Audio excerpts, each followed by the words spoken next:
Well, if it isn't your bestest pal, Alex Keller. And your worst enemy, Mike Harding. We've used that one before. I should think of new, clever intros. And it's the Filmtastic Voyage.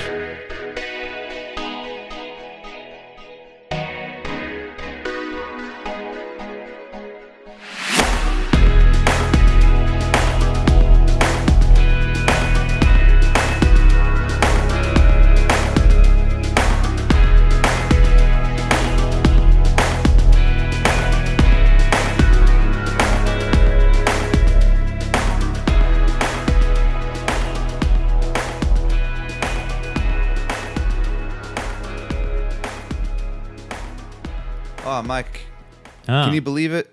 I don't even know. Well, either way, this is a bad intro. Man, over the weekend, I bought so many movies.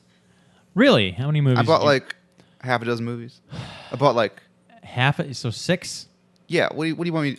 I'm being a little... I gotta dress up my numbers, man. I can't just say 6 movies. I'm being a little fancy. You bought 6 movies. Yeah, sure. I got certain movies like Training Day, Jumanji, and Avengers Infinity War. Which Jumanji? The Jumanji. The Jumanji, okay. If I would have said Jumanji Welcome to the Jungle, if I meant the other one, Mike, I'd be specific. Which is also, it's a movie worth owning, I suppose. Okay. Man, you know what? So Avengers Infinity War is still great, obviously. Yeah. But you know what was really disappointing? So I was like, I'm going to dive into all these bonus features, see how they made Thanos. Because I love watching people make VFX. And so I watched some of the bonus features. What happened to bonus features, man? Are they just not there? They're there. Oh, they're there. But they're not bonus features. Well, there was like a 2-minute gag reel, which was fun. And then I watched a couple of bonus features, and they're just commercials for the movie I just watched. Oh. Like the trailers? The Thanos featurette was like 5 minutes of footage of the movie I just watched, of Thanos being like, I'm Josh Brolin as Thanos. And like 1 minute of talking heads being like, yeah, Thanos is like our baddest film we ever had. It's like, what the fuck is the point of this piece? Did they do the thing though? Did they do the thing though where they have like him walking and then they have like the 360 turnaround camera angle where it goes from like where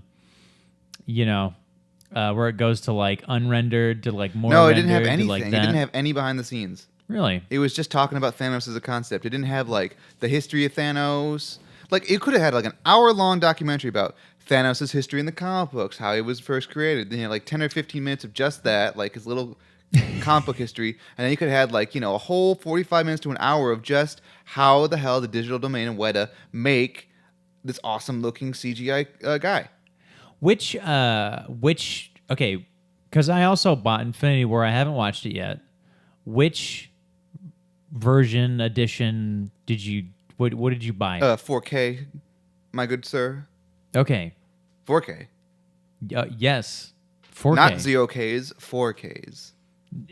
Because we bought the Steelbook, which comes with 4K and Blu-ray. But I don't know if that's like if that gives you more or if it just is the same thing. I think it's the same edition. But it's just like in a Steelbook. Okay. Do you collect those? Sometimes. I don't really like Steelbooks. Well, mostly because I buy one and it ruins my groove, my whole thing is like if I really love a movie, I'll do it. But if it's just like meh, it is a fun movie, then I won't. You know what's also annoying about Steelbooks? I assume you get them from Best Buy. I think they're Best Buy exclusive. Yeah, exactly. Yeah. But the Star Wars Best Buy Steelbooks are inconsistent. It's very annoying. What do you mean by like, that? The episode 1 through 6 steelbooks all have like faces of different people on them. Like it's like a one kind of art style. Episode 7 kind of works, but a little different. And episode 8 is just the episode 8 poster in steelbook. It's like, come on, guys, just keep your themes. Oh yeah. That's exactly like that kind of stuff. Is like I want all my shit to match more or less. Which is what box art's really important to me because I'm crazy. I'm a crazy person. I kind of almost think it's intentional though. I kind of almost think it's this one of these things where it's like, okay, so we have the Steelbook of 1 through 6, and then separately we have these releases of 7 and 8. And then once we have 7, 8, and 9, oh, dude, we'll come out with another Steelbook set where all those match. And then people that want them to match will be like, oh, well, I guess I'm going to go to Best Buy now and buy this whole thing so it matches. Well, I mean, after episode 9 comes out, and especially now that Disney owns the distribution rights to the original trilogy. Oh, yeah. You bet your ass there's going to be a big-ass box set, probably 4K, a big 4K remastered box set. Now, will they do a true remaster of the original trilogy, like a special edition-esque remastering? I would hope so, but we'll see. Do you think they'll do a non-special edition? Well, probably not, but we'll see. I imagine not, just simply because George Lucas himself is like, I don't want anyone to see these original cuts, you know? Oh, my And so God. I imagine, just so you don't piss off George Lucas, because George Lucas is still in the picture. He is, yeah. No, So- he's still affiliated. I'm sure it was in his deal too. I'm sure there was 2 stipulations in his deal to Disney of him selling Lucasfilm. One of them being never, ever, ever reprint Star Wars Holiday Special. Mm. And then secondly, hey, the last cut that I made of this is the definitive cut. And that's it. I think they should still make like one last ultimate cut, Ridley Scott-esque ultimate edition, Yeah. Just take out the scene, episode 4, just take out that Jabba scene, it's useless. Yeah. Take out that song, Return of the Jedi, clean up some of the VFX, maybe take out a couple of the more, or at least update some of the worst looking special edition effects, and there you go, you're done. I'd be fine with that. That's all you honestly. need to do. I'd be fine with that. They need to make it so it's not. It's like non-intrusive, because I felt like special edition, they put stuff in there and it felt intrusive, like the Jabba scene. It's Yeah. like, hey, let's just like take a knife and cut the momentum of this movie in half by throwing this weird ass Jabba scene in Yeah, here. and but like, there's a lot. I think the good changes to bad changes good changes outweigh the bad changes. I would just, VFX has progressed so much in 20 years, 22 Yeah. years since it's come out, or 21, I guess, that you can, redo all those dewbacks and make them look photorealistic, and they won't look completely out of place anymore. Well, get rid of them in that one fucking scene where that one is like walking in front of the camera. Yeah, get rid of that Get rid one. of that. And that one, Ugh. I don't understand the point of that. Yeah. But yeah, that's all you gotta do. That's all you gotta do. So you rewatched Infinity War, Oh yeah, just yeah. and you feel the same about it, or what? Yep, no different. Still good. Right on. Yeah, I'm yet to rewatch it, but I will soon. It's just it's a tall order, that Infinity War. Such a tall order. It's very long. You need time to watch that, Need the you time know? zone. and you need another hour to cry after Spider-Man dies. Hey, spoilers. Oh, whatever. If people haven't seen that movie, Jesus Christ. Yeah, come on. My parents have seen it. Yeah, like seriously. That's like history in the making right there. I was thinking whilst watching the movie, though, I was like, how are they going to advertise? How are they going to market Spider-Man Far From Home? Because Spider-Man Far From Home comes out next year. It's the movie that comes out after. It's the third of the Marvel has 3 movies a year nowadays. Yeah. It's the third one. Wow, so it's the they're first they're of going phase every 4. they're going every 2 years with that, huh? Spidey? Spidey. They kind of did that with Thor, didn't they? Wasn't Thor no. Thor 1 was 2011, Wasn't Thor Thor 2 2 was 2013. So, yeah, and so then they did- Thor 3 was 2017. No, but yeah, so it's like the first 2 Thors were Yeah. you got Yeah. the Same with Iron Man, I think, except for the third one. It was 2008, 2010, and then 2013. Mhm. So yeah, I guess so. And then Captain America, right? That was 2011, 2014, then 2016. Yeah, and the thing about the Spider-Man movies, based on the other Spider-Man, it's like they're not nearly as explosively effects heavy. It seems Uh-huh. because it's the sort of your friendly neighborhood Spider-Man doing Spider-Man stuff. So you don't have to. I can imagine you wouldn't have to go so far out. Like you wouldn't have to do like the Infinity War kind of. We're making basically entire worlds and CG on a green screen and stuff like that. Well, okay, so here's the thing. Mm-hmm. I think everybody can assume that they're not going to just have all the superheroes dead anyways. I think that's not much of a spoiler. And you know what I mean? They could advertise a Spider-Man movie without it necessarily clashing with Yeah, well, I mean, Infinity War they might plans. have it take place before Infinity War because there's still some Oh. wiggle room there, you know. Weird. I can imagine, but like if it takes place after Infinity War, I wonder how they're gonna do it because they're gonna basically be having because you have to have the trailer come out before Infinity War comes out. So it's Yeah. like like just so you know, Spider-Man's not dead at the end of the next movie, but just ignore this and watch the next one. Well, okay, so how big of a gap is it Between what? between Infinity War and Spider-Man? I think it's May and July. Oh, I think wow, that same is with no or April. time. I think it's April now. It's April and July. I think same with Ant-Man and I think right, it's that same timeline. I can look it up. I don't remember, but Because I was gonna say if it was like a winter movie somehow, then they could get away with it. But Spider-Man's for the summertime. Are you kidding me? Winter Spider-Man. oh You know how come man, Spider-Man? Yeah, Spider-Man's never doing shit in the winter, is he? Like it's never like Yeah. the frigid New York winter, and Spider-Man's never swinging around. It's always the summertime with Spidey. he never has any winter themed villains. No, that's true. Yeah, there's never any snow people. But he's never like swinging in his skin tight uniform or whatever, In like the in the cold? cold, and he's I'm always like, sure it's Jesus happened. Christ, it's cold. I'm sure it's happened, but it's not very. I've never seen it. Like I can't picture it. I've never read a comic or seen one of the cartoons with him doing that, nor especially not one of the movies. Except for that one scene in like Spider-Man, the Amazing Spider-Man, where he's all sad, Oh, fuck or that. Spider-Man 2, Amazing Spider-Man 2, where he's it's winter and the seasons are changing and he's all sad. I feel like with Amazing Spider-Man 2, I feel like they had a very damaged movie, and then maybe the last 20 minutes of it, they were really, really trying to pull you by the heartstrings. One of the things they did is they had Peter Parker sitting by Gwen Stacy. I was about to say Gwen Stefani's grave. Gwen Stacy's grave for like seasons, like winter, fall, summer, spring, whatever. Like a year or something, right? And then the other thing they did is they had a little kid dress up like Spider-Man and try to attack Rhino. And I was just like, man, movie, stop it. That happened in Iron Man 2, though, where that little kid dressed as Iron Man. It was actually Peter Parker, apparently, tried to attack one of them robots. Wait, serious? What? Yeah, remember, do you know what I'm talking about? First of all, the moment. Yeah. And apparently, that's Peter Parker. what happened is Tom Holland was like, hey, Kevin Feige, wouldn't it be cool if like in the universe that was like a little Peter Parker character? Feige's like, yeah, sure, whatever, go away, kid. So it's canon now, I guess. Interesting. Like not like in universe canon, but basically like off universe canon that it's Right. that was little itty bitty Petey Piker. So this next Spider-Man movie, Far From Home, Jake Gyllenhaal as Mysterio. I'm guessing that's a rumor. I think it's confirmed. It is confirmed. Okay, so I think. what could the possible premise of that movie be? Mysterio can do whatever the fuck he wants. He'll probably they're going to they're going to Europe, I assume, and he's probably gonna rob some sort of museums or whatever the fuck Mysterio does. Oh, okay.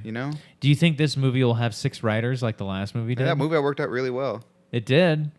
But do you think they'd be like, okay, all 6 writers, we're going to do this again? I don't know. I mean, it's not a bad idea. It just seems like an expensive idea. Well, I don't know. 2 of those writers went on to direct Game Night, so they're doing pretty good. Really? I didn't know that. Speaking of the Amazing Spider-Man 2, I will say that the Gwen Stacy dying scene's pretty okay. Pretty good. I mean, as far as like, then I don't know, never mind. The whole, I mean, okay, her dying, that might not have been bad, but I know that they changed the reason, which I felt was not, and I'm not saying this as a comic nerd, I'm saying this as like, I felt like it would have been better if they had stuck to the comic reason, because in the comic it was like, okay, in the movie it was like, oh, he was trying to grab her before she hit the bottom of the thing, and then the spider web caught her, but then her head hit the ground. Wasn't that what it was in the movie? No, I think it was the same thing that happened. Oh, okay, where he grabs her, and then it was just like so close. Well, right, but in the comic, like he does it, but then it like breaks her. Yeah, it breaks her neck. But like in the movie, right? it does the same thing. I think it's just that it was like so close cut that it looks like she smacked her head on the ground. Okay. And if she did, it would have been a lot gorier, I think. Oh, right. Yeah. Okay, so that wasn't so bad. But then the whole like Green Goblin, the whole like Green Goblin just coming in for 10 minutes. I kind of want to see Ultimate Green Goblin. That'd be fun. Where he's like a legitimate big monster. Yes. I feel it is hard to make Green Goblin cool. But maybe someone can do it. I mean, they've tried twice and have failed kind of twice. Like, Willem Dafoe was great. I mean, Willem Dafoe was chewing up the scenery in that first movie and second movie. Does the Ultimate Green Goblin have a glider? I don't remember. I don't know if he does. I don't remember him having one. He doesn't have the purple hood. Well, no, he was just like a demon person. I don't remember him having... He was like a monster. Yeah. He was like an actual monster. But then he might have come back. I only read like the first arc, and I don't really remember him having... The problem with Green Goblin is he is just like pure 60s nonsense. Like, he is just like the most campiest Marvel villain ever. There's no connective tissue between like a spider and a goblin. Like there's no no connective tissue between bats and clowns. Well, no, but or cheetahs and Wonder Women. Nothing makes sense, Mike. Comics are nonsense. Accept it. Yeah, I know. It's just, I think it would be hard for the MCU especially to be like, okay, we're going to make a cool Green Goblin. But who knows? Maybe they can. I don't know. You know what? They should make Aquaman's arch nemesis Landman.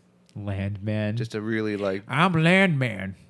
Landman Calrissian. They used to be rival truckers. They Aquaman and Landman. They used to drive the same routes on the Highway 5 with the same packing My Landman. meat packing trucks. Well, he's the Landman's just dumping like soil, like gravel into the oceans. Like, I'm gonna fill in these oceans, Right, making the whole world land. And Aquaman's like, stop that, stop it. Just imagine all the room we could have to live. All the malls. Aquaman. Can't build balls in the ocean, Aquaman. I want to solve overpopulation by making more land to live on, Aquaman. That sounds like an actually pretty legitimately like 60s comic book villain plan. Yes. And a very applicable to today's society. It's almost like the opposite of The Spy Who Loved Me's plot. What, trying to make less land? The Spy Who Loved Me's plot's like, I'm going to cover the world in oceans so people can live under the water. That's not what the villain sounds like at all. And it's just the opposite of that. Wait, so he wanted... What? In James Bond and The Spy Who Loved Me, in that movie, the villain is like, all these fucking land dwellers, I'm going to sink the whole world, and then we're going to live under the oceans. Including him. Well, yeah, but he's got like I don't know exactly what his plan is. He's got gills? He's got actually webbed hands, but that's not really brought up in the movie. I slightly remember that. But I don't remember there being like any kind of like settlements or something. His plan is kind of nonsense. It makes more like Moonraker, despite being a carbon ripoff of that plot. It makes more sense because at least that guy has like a little Noah's Ark. So interesting. Mm-hmm. So Mike, I saw lots of movies. Hey, I saw some too. I saw so many movies. I know we saw a couple. We both saw the same movies a little bit there. A little bit of crossover. Yeah. Oh, a crossover episode. Hey everybody! Filmtastic Voyage episode 101. We're going crazy. We're going crossover crazy over here. Oh, by the way, if you haven't found out already, everybody, you can check us out on YouTube. We are video casting, a little companion video cast over at YouTube right now. It's what we call one of those mid-episode plugs. Yeah. So just to let you know, we have episode 100 already up on our YouTube, and this will be the second one up on our YouTube. And you can expect these going forward. That's I guess. Right. You get to watch us age. It's going to be amazing. You can watch Mike's house gradually grow more and more cluttered, and then hopefully less and less cluttered. Well, less cluttered, yeah. Well, I mean, compared to last week. Yeah. No offense, Mike. Your house is lovely. Thank you. No, we have a dining room table right over there that we have to unpack, and then you'll. So next, well, no, not next episode, but the episode after that, you'll see that dining room table in the background. Or maybe not. Maybe something else. Stay tuned. Stay tuned. It's exciting. This is thrilling. Anyway, speaking of thrilling, Mike, except not... Well, I guess you could probably contribute that to this movie. I saw what I consider, and I don't know if you agree with me, and I'm pretty sure you don't, but I saw what I consider one of the best movies of the year so far, and the first movie I would say is Best Picture worthy, and that is Spike Lee's Black Klansman. I totally disagree. Oh, we're going to be throwing hands. I'm going to throw some hands at you. Throwing some hands. That was it. I threw hands. Okay. I already saw your review on Letterboxd. Spoilers. Stop spoiling. I noticed that you and your girlfriend both loved the movie. Mm-hmm. By the way, you can follow us both on Letterboxd, but we'll plug that later. So Alex, tell me why you like the movie. I don't want to shit on the movie. I like it because you suck. Okay, maybe I will shit on the movie. No. Let's hear it, though. I like it because it's a movie with something to say, and I appreciate movies with something to say. Okay. Spike Lee's got all the subtlety of a brick, and all of his movies tend to be like that. But this one feels like it's like actually directed and has energy, and I thought like a lot of the actual like direction, like his choice of shots and his choice of composition was really unique and interesting, and really helped the movie. I liked its themes more than just the kind of the obvious racism is bad kind of themes, but it's like greater themes. Like what I really appreciated was sort of like it starts. Also, everyone full spoilers. Sorry. Spoilers city. This movie everybody. can't really spoil. You gotta kind of. Well, you can kind of spoil it, but there's not much to spoil. You know, Yeah. it's more of a scene. Kind of gotta see it movie. Sure. Yeah, there's no real spoilers.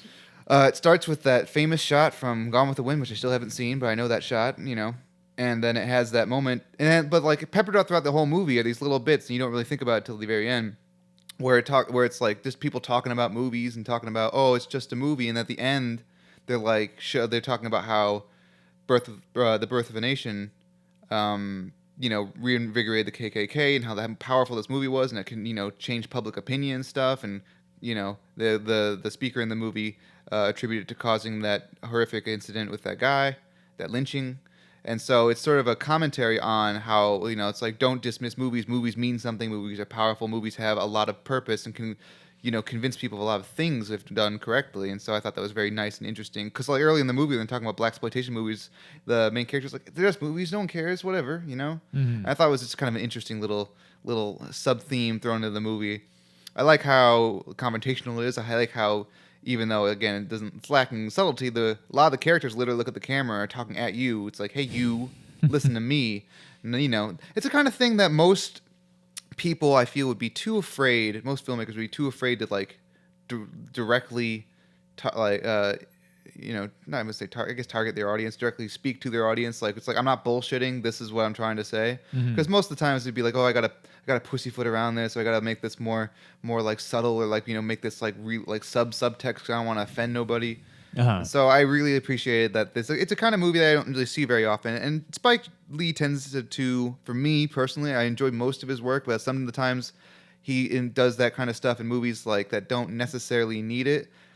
Like 25th Hour, in my opinion, is one of his best movies, but at the same time, there is some strangely out of place, like tackling of racism, which is, it's like, and those scenes are among the best scenes in the movie, so it's like they work, but at the same time, they're like, this is like, it comes out of nowhere. At least that's why I felt. But this movie is much more focused, and other things. Well, why do you hate it, Mike?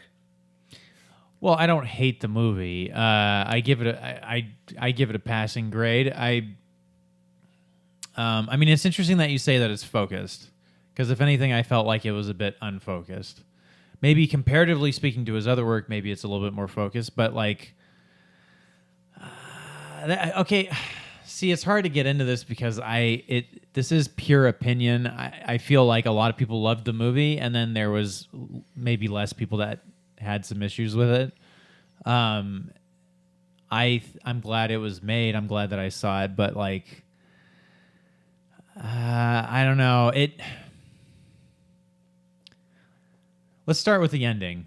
That's because that's the first thing I can think of is the ending. Like the very ending? Yes. Like not that story ending, but like the postscript, the epilogue. But it basically, I mean, the movie sort of thrusts you into it, basically. So the movie ends with these two arguing about the main character being a cop, and of course, his girlfriend is very wary of the police. Well, not necessarily girlfriend, because she's saying I can't do this, and right. So that's never resolved. But anyways, continue. So then they look out the window, and then there's like a KKK cross burning going on outside, but you sort of get the feeling it's not actually outside their It's place. in the distance. It's sort of just like it's happening, surreally happening, like it's like outside the world a little bit or something. Yeah, you got that classic Spike Lee people on like cart cam, which he does in like all of his movies, and it's always kind of weird, but I also do appreciate it. It's a cool effect. Right, and then it cuts to a bunch of 2017 race riots, Charlottesville riot stuff. Yeah, so and that's again, like I'm not going to complain about someone bringing that up because I mean, yeah, the Charlottesville stuff was scary and like, people should know about it and remember it, but I don't know quite how, like, I don't see the connective tissue, I guess, narratively between that footage at the end of like a car running over people and all that stuff. I don't see the narrative connective tissue between that and then the rest of this movie, which was sometimes like comedic, sometimes dramatic. Like That was something I felt kind of weird about. Is like the trailer makes it seem like it's a comedy. You go into the movie and there's pockets of comedy, but it's not quite a comedy. And then there's pockets of like more serious moments, but it's not quite serious. And whatever. I mean, that works for plenty of movies, but I think in this movie, it felt a little bit indecisive about it. I'd call it a lighthearted drama, if anything. Okay. Like, tonally, I didn't have any problem with it. I felt like, it had jokes when it needed jokes, and it's a serious subject, and you don't want to be too dour about it, Because you can be, but, like, it's not trying to be that kind of movie. Anyways, to your point about the ending, though, I think the ending is probably one of the most important scenes of the whole movie. Because what the ending does is two things. In my mind, one is that like the movie, like the end and the spoiler alert again, they fool the KKK and this whole thing, and those guys go to jail, and everyone, it's a big sort of victory. Yeah. And so it's like we did it, but at the same time, like racism is not dead, and the ending is like to illustrate that like nothing was really solved, like racism's still an issue. Well, you can't just say we sure. did it and like walk on. You gotta. This is something still worth fighting. And two is most importantly, it contextualizes the movie in history. Like you see movies that are like made in pockets and like you don't exactly know what exactly they're saying. By putting this thing at the end of this movie, it's like this movie is a response to what is going around right now. That's like this is basically adding like a little extra bit of documentary to ground the movie in reality, to make it a movie about something of the time. So 10, 20 years from now, when you watch the movie, you know exactly what the movie is talking about, as opposed to just being this sort of movie set in like it was made in the 70s. You're like, what exactly is this movie a response to? I'm not really sure, because that happens a lot with movies. And I think that's one of the more brilliant moves, is just sort of being like, this movie just taking a stand and being like, this is a movie of this time for this time, and this is exactly why this movie's being made. Gotcha. All right. Yeah. Again, I give it a passing grade. I just, for my own personal enjoyment or my own personal viewing, I don't put it up on the level of being best picture material, I guess. But again, like it's sort of one of those things where it's like I liked it, but I didn't love it. That like that's sort of where I am with it. I mean, like by the end of the year, I might not think it deserves to be up there, but like so far in the year, I think it's the first one that's like this feels like a movie that if it won Best Picture, it could get away with it, See, I would say, and I know you haven't seen this yet, and I haven't seen all the movies again. This might even be sort of like I thought Blind Spotting might have been that for me. I hadn't seen some Blind Spotting yet. And I mean, it doesn't deal with exactly the same subject material, Well, but it's not supposed to. But it deals with similar themes, and I think in a much more grounded. Well, the themes aren't what makes the movie good. It's the movie that makes the movie good. Yeah, definitely, yeah. It's just I felt I don't know. I felt moved after Blind Spotting, and after this movie, I felt like, well, confused. No, I felt moved. But it was, again, like I liked it. I just didn't love it. So yeah, like I said, I just felt it had energy. I like a movie with something to say. Yeah. Even if it's something to say, like it doesn't have to be something big to say. Right. Like, it's got soul. I like movies with soul. Totally, yeah. Like even like I don't want to bring things back to Star Wars, but even Star Wars is a movie with something to say. Which one? Episode 4, like those kind of movies. Oh, Episode 4. Episode 4 is like this. I was reading a thing where George Lucas was talking about Vietnam and how like movies lack optimism. I want to bring optimism back to movies, and that's like a movie. It's a movie with something to say about the nature of both the times they're in and movies, and also there's a lot of subtext about the Vietnam War and the government and all that kind of stuff that you have to kind of read about. But for the most part, it's got Star Wars is bursting the scene with souls. I'm just saying that's an example. First example popping in my head. I like movies with soul. Well, the 70s was a very interesting, tumultuous time. I've been really fascinated to learn more about the 70s for a long time. In film or 70s in general? Just culturally speaking, the 70s seem like just such a fucking mess. Oh, I have a book for you. Have you read Easy Riders, Raging Bulls? No, I remember you told me about fucking that. Best book I ever read. Probably not really, but it's my favorite movie book. Everyone at home, it's a book that chronicles the rise of the Hollywood Renaissance. I think from Bonnie and Clyde through Heaven's Gate. So from like 1967 to 1980. So the seeds of it, the full-blown Hollywood Renaissance, all the crazy shenanigans all these various directors got onto.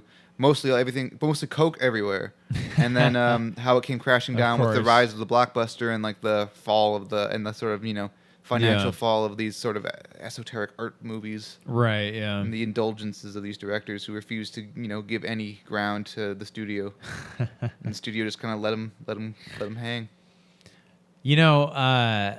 Sorry, just skipping back to Black Klansman. Steve Buscemi's brother was in that movie. Is that who that guy was? Because like that guy's not Steve Buscemi, but boy does he look like him. The first 5 minutes of that, before I completely saw his face, I'm like, oh shit, Steve Buscemi's in here. But then I'm like, wait a second, that's not Steve Buscemi. And speaking of famous family members, the main character was Denzel Washington's son. I did not know that. Yeah, Is he a Hollywood newcomer? I guess so. I thought he did a great job. Yeah, he was I thought good. it was quite fantastic. I mean, like Adam Driver is also amazing as usual.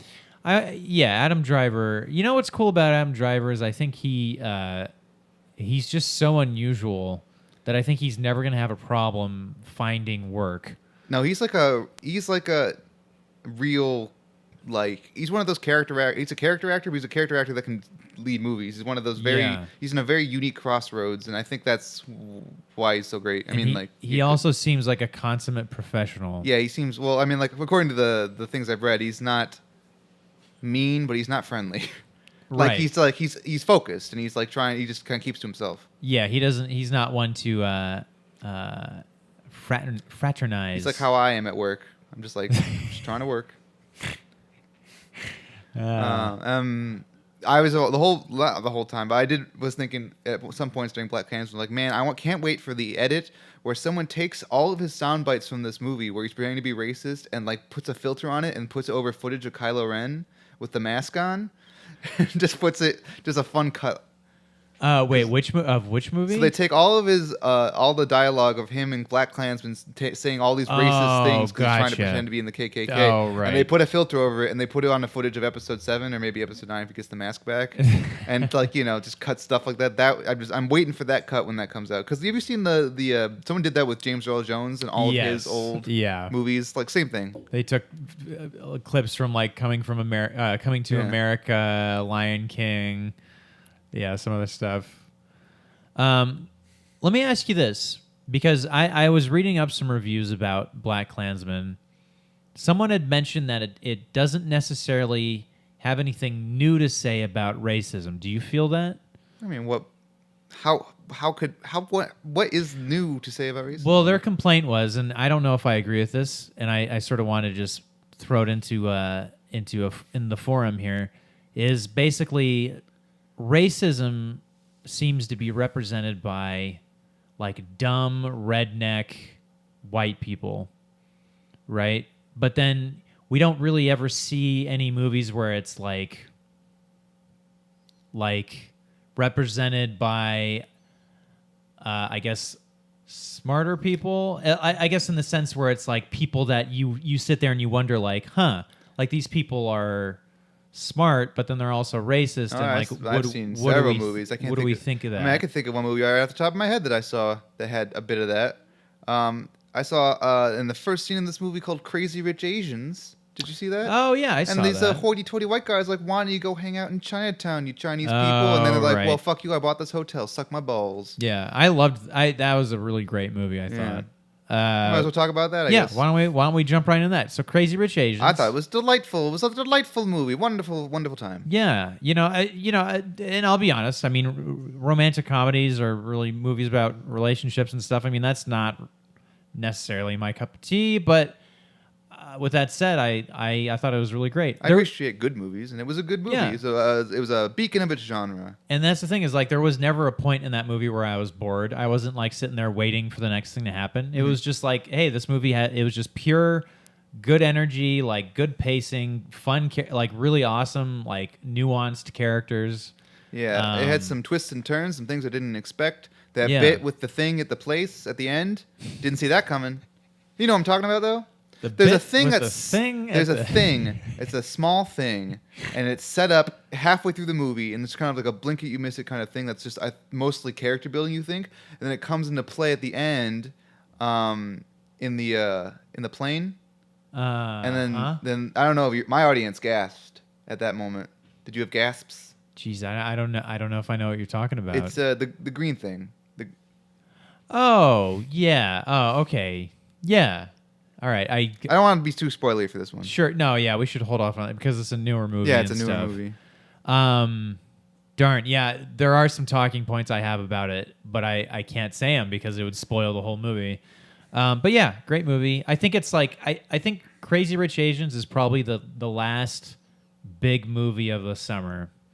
I can't think of anything else that's coming out this month. That Muppets movie comes out next week. That's not like a big movie. I mean, that's gonna be like sleeper hit status. Well, I mean, like Crazy Rich Asians did higher than expected, which is great, but it still wasn't like, did Jurassic Park numbers. It's like so far it's made over the week I think it made 25 million, 35 total, which is more than its budget, so it made money back, not including marketing and all that stuff. Yeah.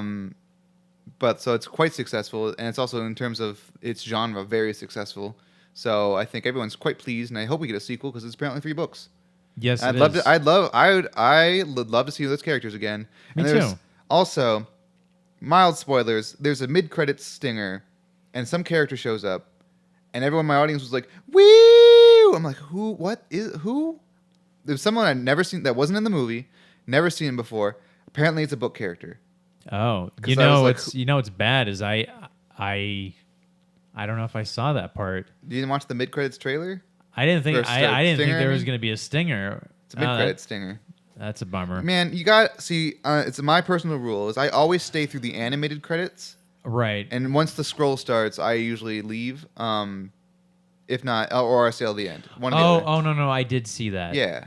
I have no idea who that was. Yeah, exactly. But my audience knew, or at least some people do. Yeah. Did your audience? Did you see it with They a fun did. audience? They knew who it was. I don't know who the actor was, and I don't know who the character was. I mean, I think it's just like some sort of celebrity that's well known or It might something. be, but I don't like. Again, I don't know. I feel like I should know him, and I don't remember. Hey, audience, if you know who's in the mid-credits stinger, why don't you leave a comment down below?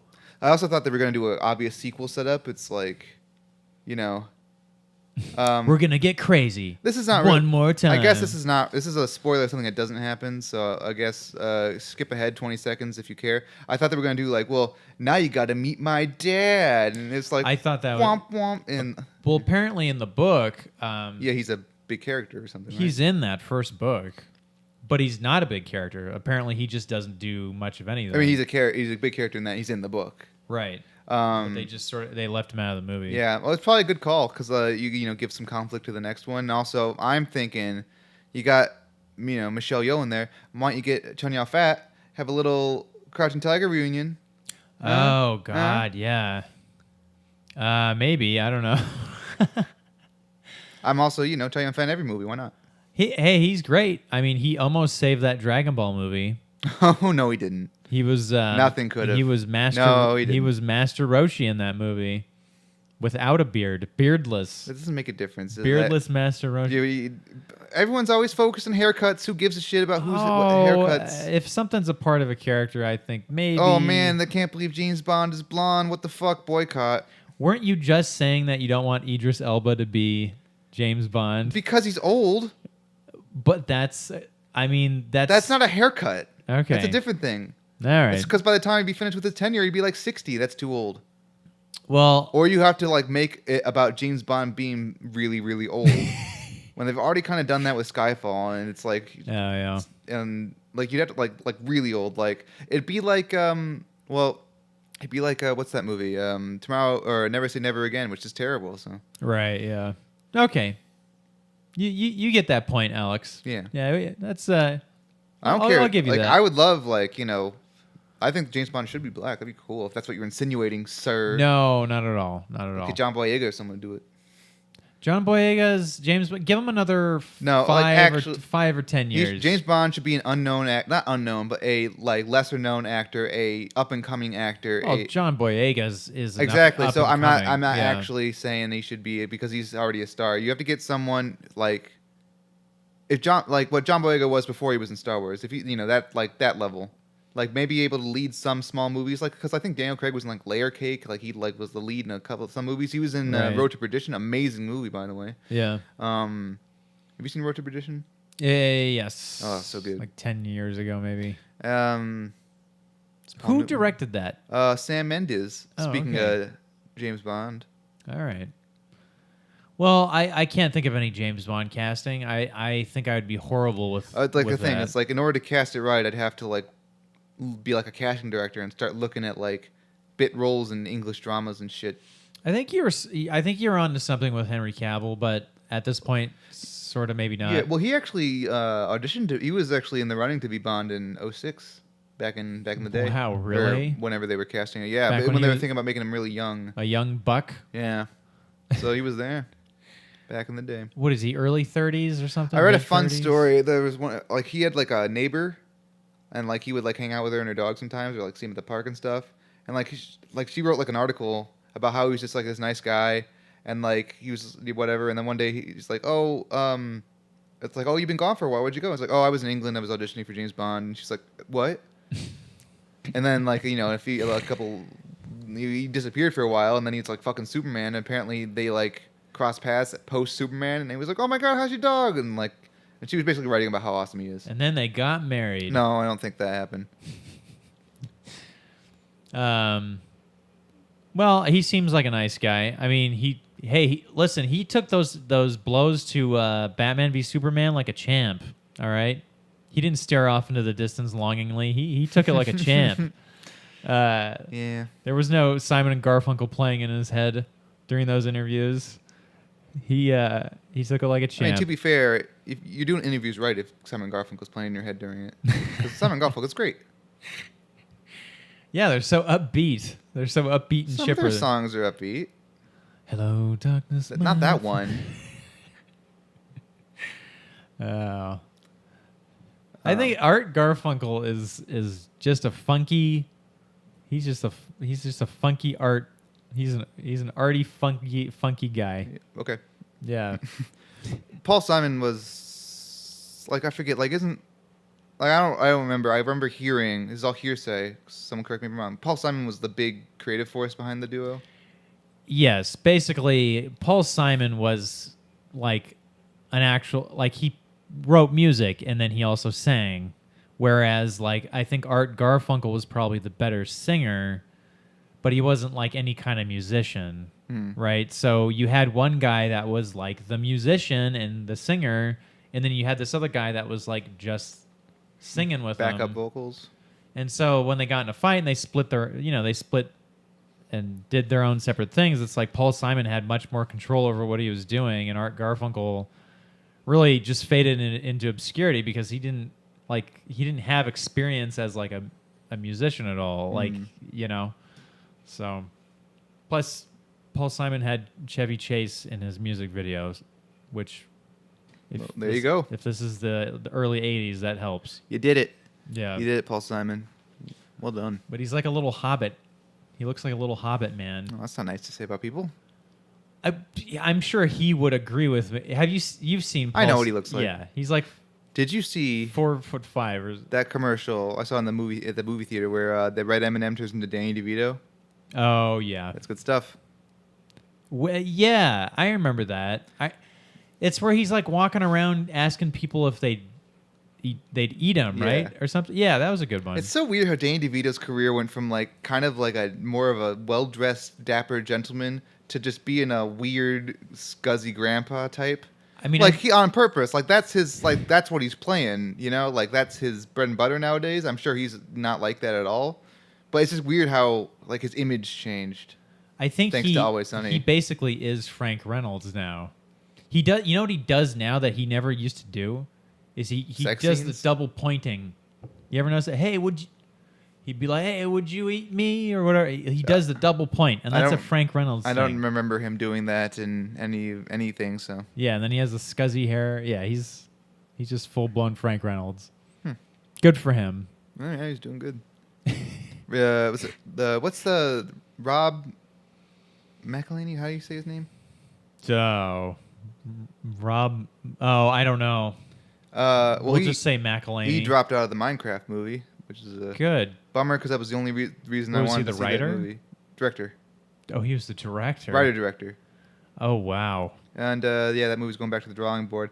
That I would imagine the Minecraft, while still popular, the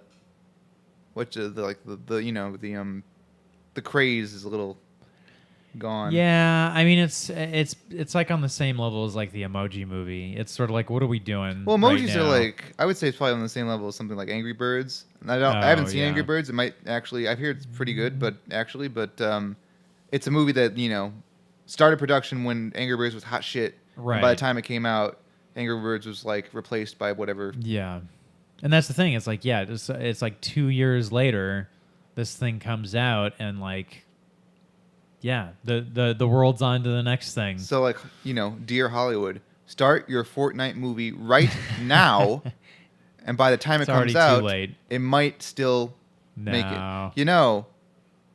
I actually like, at work and stuff. I've started doing VFX in the Unreal Engine, which is pretty sweet. You can make that whole movie in the Unreal Engine, the whole game's in the Unreal Engine. Just make a Wow. movie that way. Save on rendering time. You're done.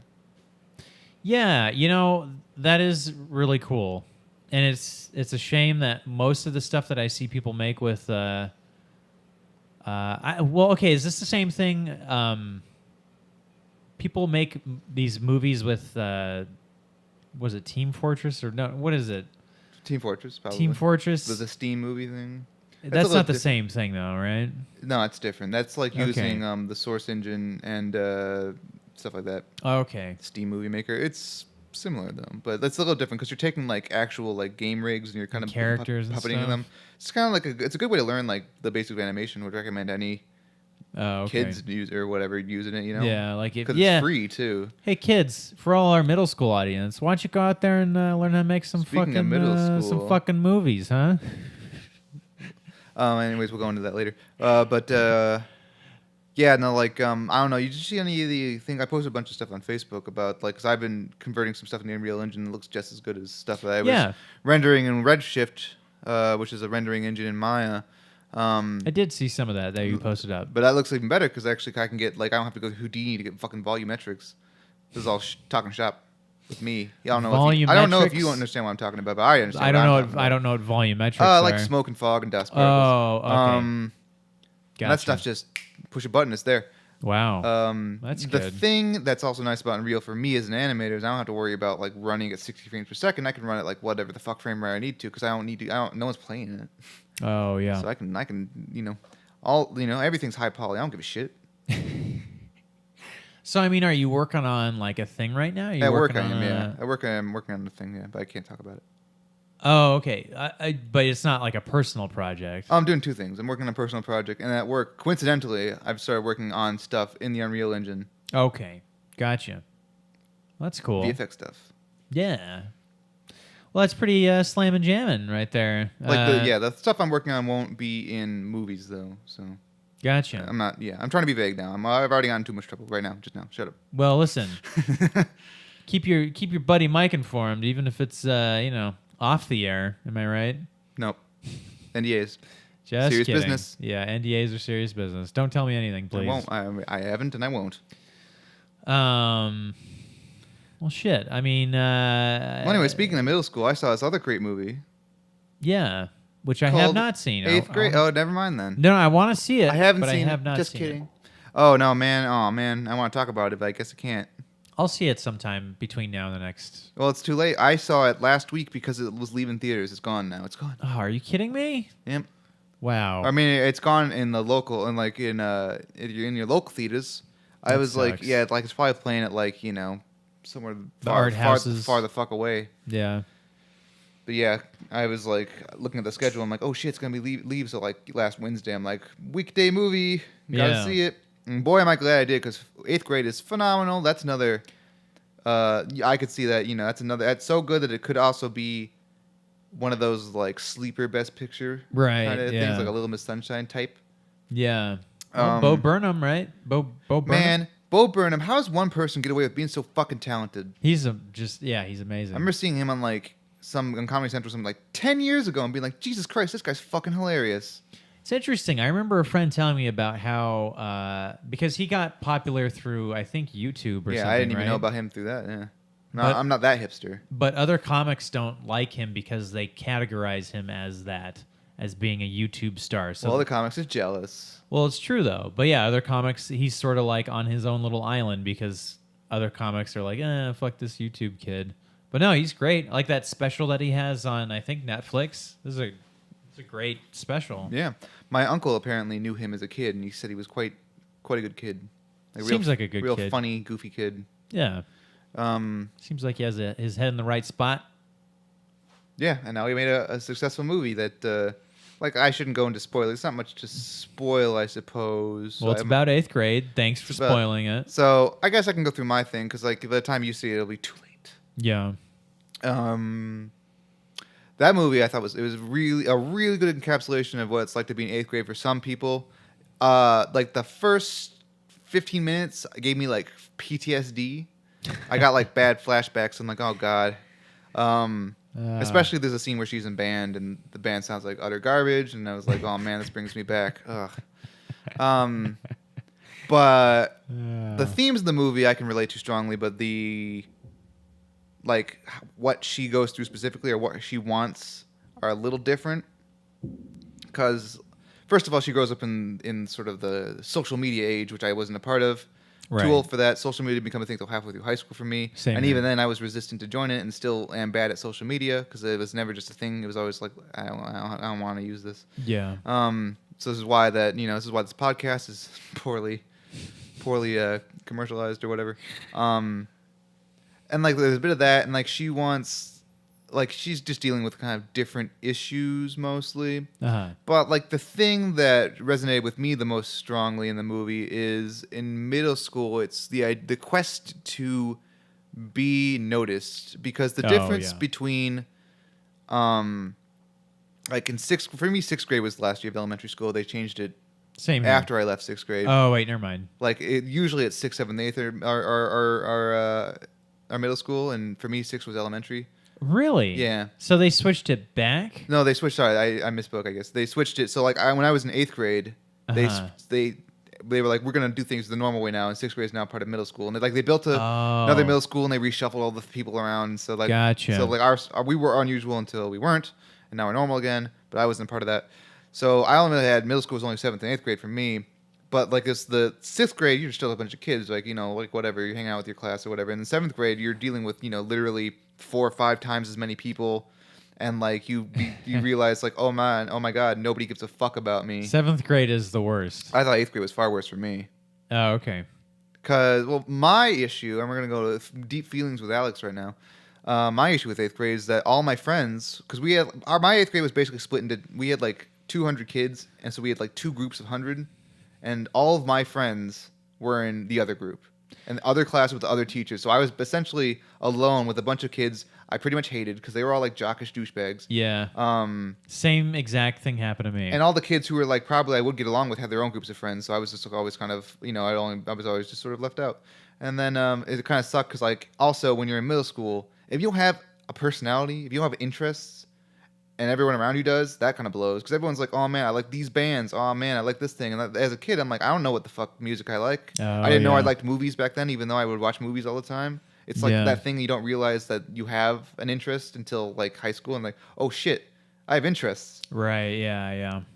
And, like, that kind of stuff. And also you don't realize that, like in high school it was nice because also, like, I remember I started listening to certain kinds of music. And then one day looking on Wikipedia, and they all had the same like categorization. They're like progressive rock. I'm like, oh, do I like progressive rock? And then like I started looking into it. It's like, oh fuck yeah, I love progressive rock. And like then you kind of like you begin to form like what your interests are in a more specific sense. And so that was really helpful in high school at least. And also I had friends in high school. But yeah, middle school sucked.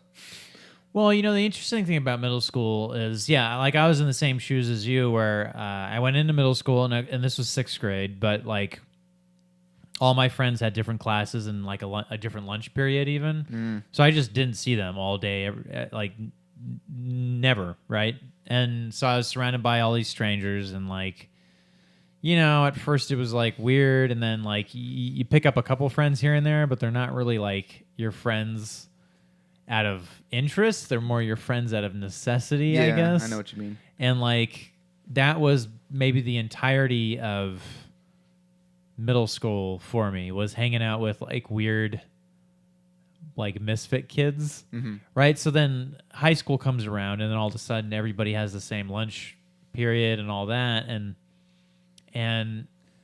by the time I went back into high school, it was like, well, here's my old friends from elementary school, but we're like totally different people now, and there's not really any going back to being friends with them. Yeah. You know, it's like I had already like sort of went on this other path, and I don't know. I found that to be kind of interesting, and it's like the weird thing is like I think back to that whole time, and like in high school they went off and all of them became wrestlers. Like they're like, oh yeah, let's do wrestling. Like all of them were doing wrestling, and I thought to myself like, so.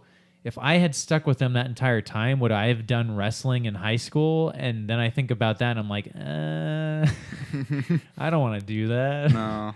No offense to wrestlers, but like wrestling or wrestling. There's wrestling, like Greco-Roman wrestling, like Olympic wrestling, and then there's wrestling. Yeah, no, like actual wrestling. Like, you know, hey, your crotch is in my face, and I'm flipping you over. Yeah, full or Nelson type. Well, half Nelson. The full Nelson's illegal. But like by the time high school came around, it's like I was, you know, hanging out with a bunch of like weird misfits that had turned into metalheads. And then I thought like, oh, this is like cool. Like I could actually look back and be like, hey, I hung out with people that were like into music and like into culture and like into all that instead of, no offense, but people that were just into Greco-Roman wrestling. So I don't know. Anyways, yeah. So like, yeah, like I would like my like because like my high school didn't like American high schools. I don't know. At least in my experience, don't really have cliques. Aren't really like the movies. Everyone just kind of was. Holy shit. Well, maybe like it's a California thing, but in my high school, everyone just kind of was cool. Like all the groups were fluid and kind of moved in with each other for the most part. There were certain like a lot of there were a couple of groups that kind of stuck to themselves, goths, those types, and also but like for the most part, everyone was pretty chill with everyone else. Everyone had that kind of their main hangout group. Mine was the band, like the marching band, because me and a bunch because I found my people, which is a bunch of dweebs. Yeah, and so that was fun. Bunch of dweebs. So, 8th grade, the movie. It did it sort of resonate that way, I suppose. It did, and like again, it's a young girl sort of trying to find her place in the world, you could say. It's like she's like it's a little different, but like it's like, you know, she's trying to be noticed, and like there's a great part where she makes little YouTube videos, and there's a great little like thing where the camera pans through all her videos, and it's like 0 views, 0 views, 0 views. It reminded me a lot of this podcast actually, and but yeah, I don't know. It's like, oh, it's sad. Like, you know, like you just do stuff to try and be somebody, and so it's always like, kind of sad. But like her problems are a little different. Like she's also like trying to like you know find herself romantically and that kind of stuff too. Which like middle school me was like I was a fucking fat kid. So I didn't even. I was like, you know, I already given up. I was a fat kid too. Yeah. I was a fat kid until I turned 20. Okay. And then now let me ask you this, because I definitely was this way, and I'm sure most teenagers are this way. But I remember, you know, you're in 8th grade, and I mean, looking back now, it's like, man, we didn't have a fucking care in the world. We didn't have a problem in the world, man. Like, holy shit, like, what do we have to worry about? Homework? Whatever, right? But anyways, I remember my big thing was always like, man, I wish girls liked me. God, I wish I had a girlfriend. Man, I'm so sad that I'm not with a girl, blah, blah, blah. No. Was it like that with you? No, I was like, man, I wish someone would talk to me. Oh, okay. So... Well, hey, I'm talking to you right now. I used to. My ingenious plan was like, I'm gonna hold the door open for a bunch of people, so people will think I'm a nice guy and they'll start talking to me. Never happened. You mean you would hold the door open? Like people were like coming from a set, like you know, like coming from outside and stuff. Like, oh, I'll just hold the door open for some people. And then, well, first of all, you get stuck holding the door open for everybody. Yeah. And I don't know. I was the worst. And then like a lot of times in high school, I'd be like, hey, like I'd talk to people who were in my middle school classes, and they're like, who are you again? I'm like, dude, I like knew you for 2 fucking years, you asshole. See, what I thought was funny with me is like people thought I was a nerd, as in people thought I was smart. So there was this one kid that insisted on copying off my like tests and stuff in this class, or you know what I mean. He would always be looking over at my answers, always, and I just didn't have the heart to tell him like, "Hey, man, I'm not like any good at this." So he would copy my shit, and then like we probably both got like C's or something. I was okay at some subject, but history. Like this is my. I don't want to brag, but I will. This is my peak. I peaked. My academic peak is in history class in 7th and in 8th grade specifically. I never missed a question. Wow. 100% of that whole class. Jeez. Which 8th grade history is? Well, that was geography. This was world history. Okay. In a sense, sort of like regional history. Gotcha. They call it geography. In American history, I think I got like a 99%. Wow. Well, see, history, I think, given in the right context, With a good teacher.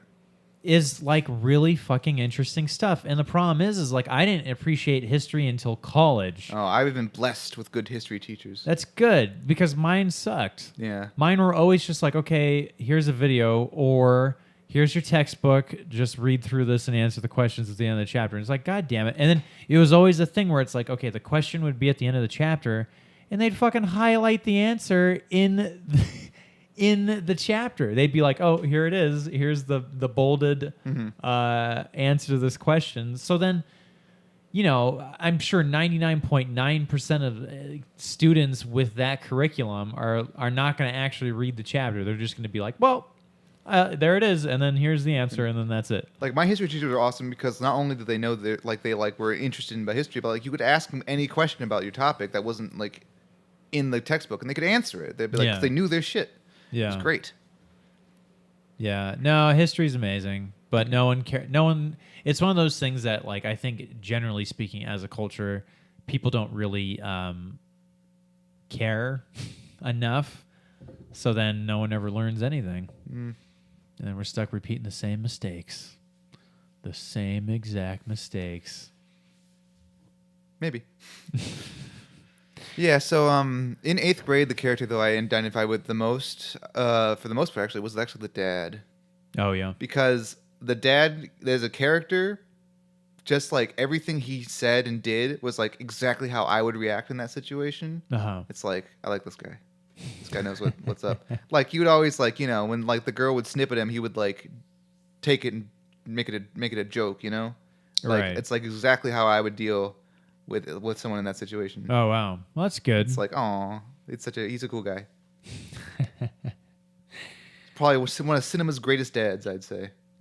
Are there very many movies about middle school? I feel like maybe there's not. There are movies about kids in middle school, but they're not about middle school. It's like fucking Super 8 or whatever. You know, like Right. those kind of movies. It's like middle school kids, but they're dealing with monsters. Stranger Things. Stranger Things, yeah. Yeah. The better version of Super 8. Oops. You're good. Knock the table with my fat knees. So what would happen if the Stranger Kids... Kids. What would happen if the Stranger Thing kids met the Super 8 kids? Who would win in a fight? Well, the Super 8 kids are older now.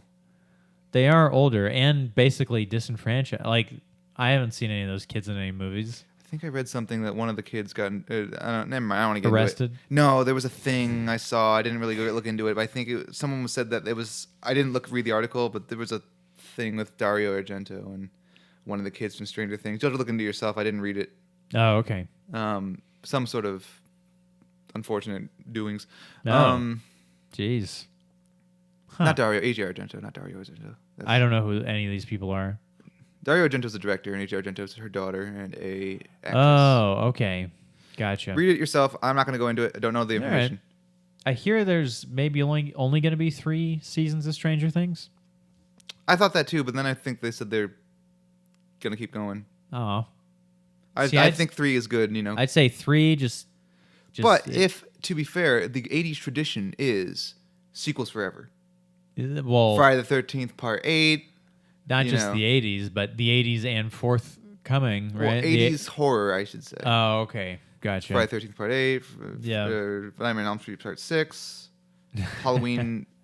They got to 6 until they did the reboot. Not the reboot. Halloween H2O. Is that a reboot? All right, Busta Rhymes. That's like a continuity reboot, right? Is it? I've never seen any of those. That movies. new Halloween looks pretty slick. See the trailer? Yeah, that's what's his face is attached Danny to McBride that. and the other guy. McBride, yeah. And his other partner, who I don't know the name of. I'm sorry, that guy. And then of course 10 years ago probably it was Rob Zombie doing those, right? No, yeah, but people don't really like those. I hear. Yeah. I've never seen. He's not a great those. He's not a great filmmaker, that Rob Zombie. Never seen any of his movies actually, so I can't. I'm not gonna. I can't say. Yeah. Yeah. I mean, I applaud the effort. Well, hey, I'm not like anyone who like picks up a camera and starts making a movie. You got my respect. Totally. It's hard. Yeah. Depending on what you're making a movie of and what your message is trying to be. Well, yeah. Well, yes. Yeah. If it's a bad message, then fuck that. Yeah. So there's a small difference. Hey. So yeah, 8th grade, strong recommend. I would go into some more specifics, but there's not much to talk about, I guess. And with sorry, there is a lot to talk about, but the specifics, like they're only like minor things. Right. Like they're like, oh, can you believe this scene or something? It's a really great speech at the end. That's about it. Okay. But yeah, be yourself or whatever. Be yourself. Well, here's the thing: to survive school, I think, unfortunately, my advice would be like, hey, maybe don't be yourself. Maybe you should give in to peer pressure.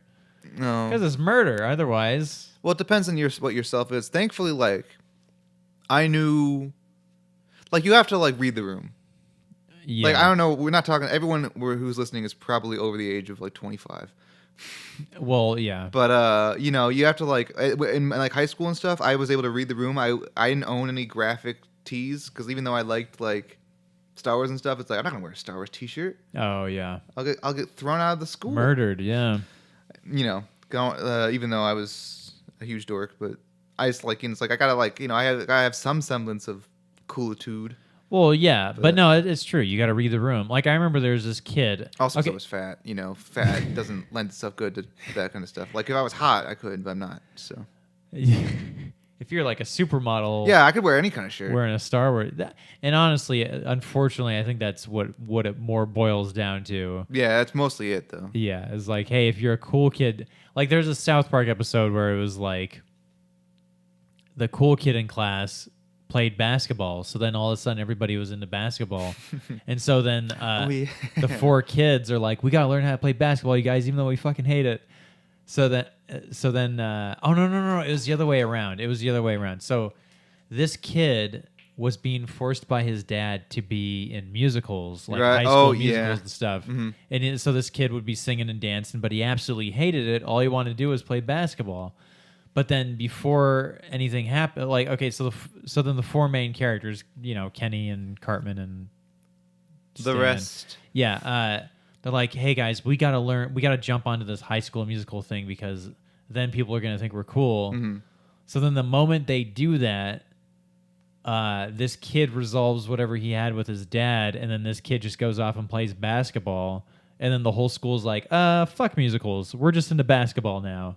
And then the 4 kids are unpopular again. Yep. And that's totally realistic. I wouldn't know.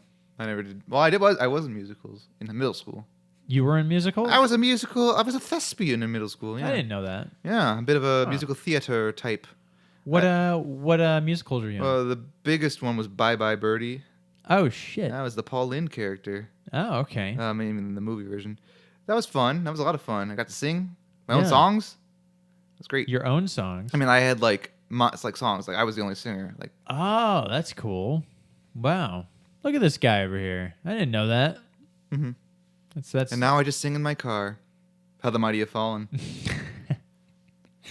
What would you do if like someone from your middle school is like, hey, Alex, we're getting the gang back together. One last musical, one last ride. I'd be like, who are you? No, yeah, like I didn't. Like, yeah, my friends weren't in musical theater. It was mostly just me and some other cool folks. Yeah. But I don't know what happened to them. Now, I have a weird question for you because you would know this much better than I would. When it comes to theater kids and when it comes to band kids, it seems like a very, like, I hate to put it this way, but like an incestuous crowd. Incestuous, eh? What do you mean? Like everyone's fucking? Well, like, it's like... Yeah, well, not because no. Not the answer, fucking, but like for band crowd, no, not at all. that I was aware It's not of. everybody dating each other and stuff because Not like, theater a little bit, but like it was like always very wholesome. theater kids seem like they did that shit. Theater kids were probably, all who knows what they were up to. I was like middle school theater, so it's different. Oh, okay. Middle school theater was a little more tame.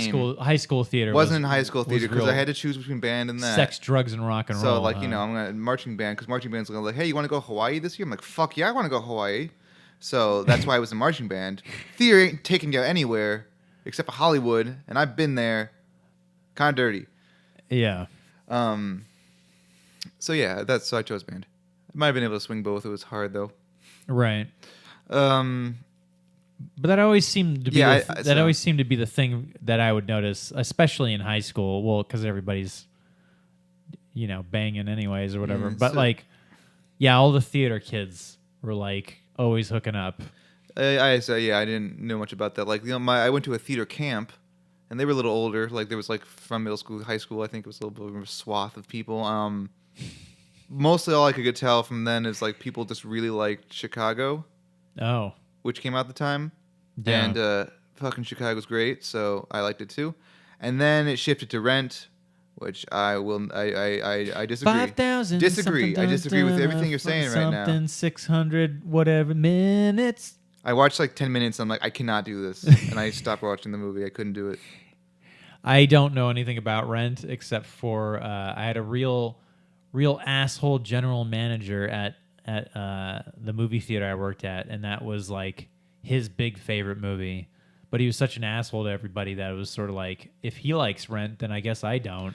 The biggest Rent fan was in high school in the band. He was like the guy that like until he graduated was like the guy who controlled like the music in the band room. Like Oh, in like God. we had like a band locker room, which is kind of just like a bunch of cages where you keep your instruments, and we just hang Right. out in there like during lunch and stuff. And he would just like he had like a little iPod dock, and he would just control the music. It was mostly good stuff. Yeah. Like classic rock, like good shit, but like he would never play that stuff. But he was the guy that loved Rent the most. He was a cool guy though. So Huh. didn't that was the only most of my experience with Rent was through him. There is like I don't know if you know this, but there's a very good film essayist on YouTube named Lindsay Ellis who does a really good analysis of Rent and why it's problematic. Oh. So would recommend that strongly. Interesting. She's like one of the big ones, I think. Yeah. In terms of the film criticism circles, or not film. What's not criticism? Analysis. Like theory, film theory. Oh, okay. That's what. Gotcha. She's a series of analyzing Transformers through different lenses, like feminism and queer theory and Oh, socialism, and interesting. it's really, really interesting. That I would be interested in that, so actually. yeah, just watch all of her shit. Lindsay Ellis. Ellis. Man, I'm going to have to remember that somehow. I can send you a link. I'll probably ask you about it later, yeah. Rent came out like It's like 05? 05. 06? Something like that. I don't know. Yeah, that was a weird little 3-4 years of movies there. So, like, Hamilton's the new hit play, right? Like, I can imagine, because, like, for a while it was Chicago, and then it was Rent. I think it was when the movies came out.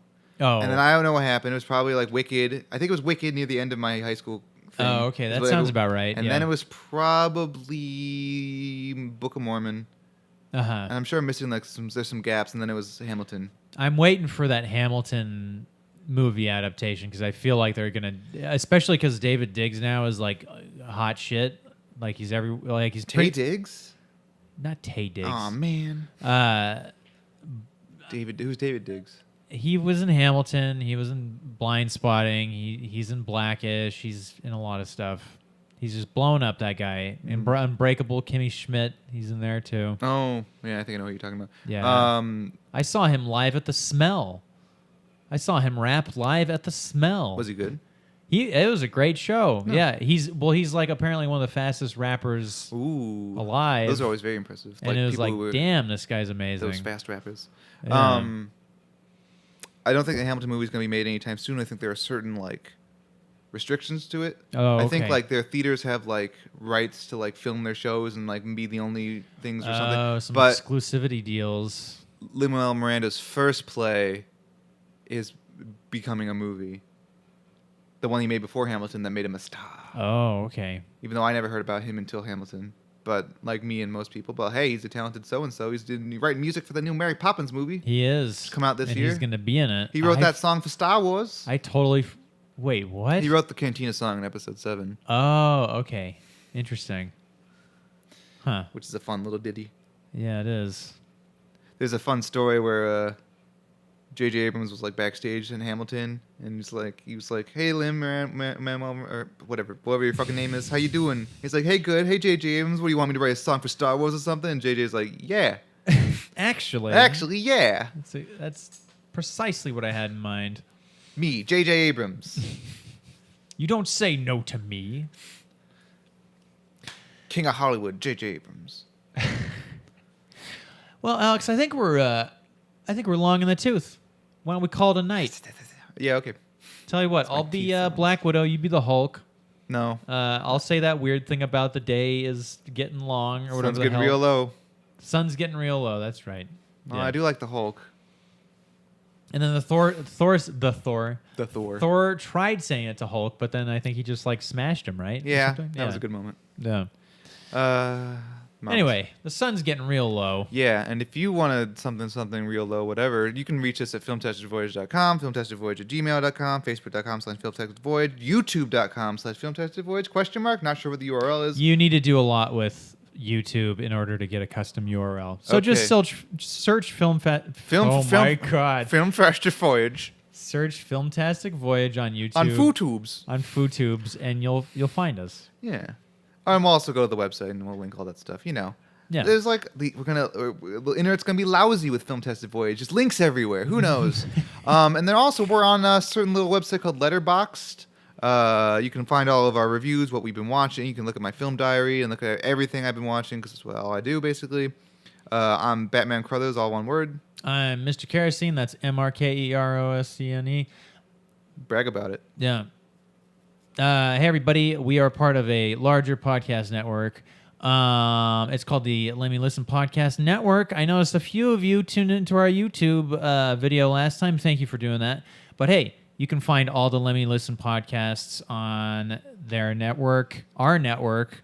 That's on SoundCloud. That's also on iTunes. Hey, leave us some comments. Leave us some messages. Leave us some comments. Leave us some ratings. Leave us some messages. Whatever you want to do. Tell your friends about us. Just like tell us random shit you want to tell us.